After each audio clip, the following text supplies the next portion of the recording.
बिस्मिल्लाहिर्रहमानिर्रहीम। अस्सलाम वालेकुम नाज़रीन, आप देख रहे हैं अमान टीवी यूट्यूब चैनल। खबर शामिल करने से पहले एक गुजारिश है कि हमारे चैनल को सब्सक्राइब कर लें, वीडियो को लाइक करें, बेल आइकन को प्रेस करें ताकि हर नई आने वाली खबर का नोटिफिकेशन बर वक्त आप तक पहुंच सके। नाज़रीन, गुज़श्ता दिनों गुजरात के नवाही इलाका दौलत नगर के गांव डोगा में सीसीडी का रेड हुआ और इस रेड में जो एक वायरल हुई, बताया गया कि एक इश्तिहारी मुल्जिम जो है डेरा पर मौजूद है, जिस पर सीसीडी ने रेड किया मुल्जिम की गिरफ्तारी के लिए, जबकि आगे से मुज़ाहमत की गई चौधरी शबीर डोगा की जानिब से और उनके साथियों की जानिब से। ये सूरत हाल जब इससे आगे बढ़ी तो 3 घंटे से ज़ायद वक्त तक बताया जाता है कि एक पुलिस मुकाबला जारी रहा और मुलजिम को गिरफ्तार करने के लिए कोशिशें की जाती रहीं, जबकि उसके बाद सीसीडी गुजरात के जो डिस्ट्रिक्ट ऑफिसर हैं वो भी वहां पर पहुंचे, जिसके बाद गिरफ्तारी अमल में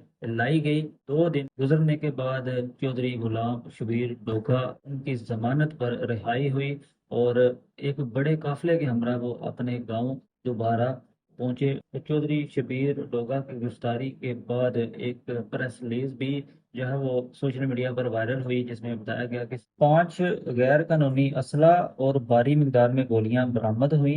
इस तमाम तर वाकया के बाद चौधरी शबीर डोका पर एक और मुकदमा दर्ज किया गया 491/25 थाना दौलत नगर में सब इंस्पेक्टर की मदयत में, जिसमें इक़दाम कत्ल समेत कुल 5 दफात शामिल की गई। और एक रिकॉर्ड जो कि पुलिस रिकॉर्ड भी सोशल मीडिया पर सामने आया है, जिसमें बताया गया है कि चौधरी शबीर डोगा पर थाना सदर जलालपुर जट्टा, थाना दौलत नगर और थाना सिमल लाइन में बहुत से मुकदमात माजी में दर्ज किए गए। जबकि 2 दिन बाद चौधरी शबीर डोगा की जमानत हुई और रिहाई के बाद चौधरी शबीर डोगा का इंटरव्यू सामने आया, जिसमें उन्होंने कुरान मजीद की एक आयत तलावत की और उसके बाद उसका तर्जमा भी उन्होंने सुनाया। और उसके बाद उनका कहना था कि होता वही है जो अल्लाह को मंजूर होता है। ये खबर खास ने इतला दी या मेरे मुखालफिन ने दी है, ये सब एक चाल थी। बाकी जो सीसीडी है, मेरी उनके साथ कोई दुश्मनी नहीं।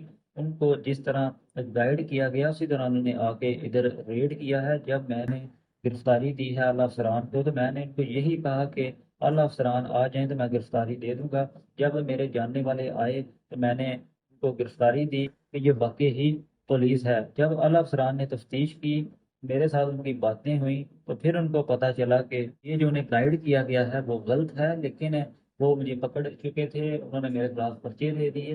मेरा तो मुखालफिन को भी यही पैगाम है, अमन का पैगाम है। जब से मैं जेल से घर आया हूँ तो मुखालफिन को मैंने काफ़ी आदमी भेजे हैं, इलाके के मौजूदीन भेजे हैं कि हम सुलह कर लें, लेकिन उधर से अभी तक कोई मुस्बत जवाब नहीं आया। लेकिन वो भी मेरी अल्लाह से जो है वो दुआ है और पूरा यकीन है कि इंशाल्लाह कि वो एक दिन राजीनामा ही होगा।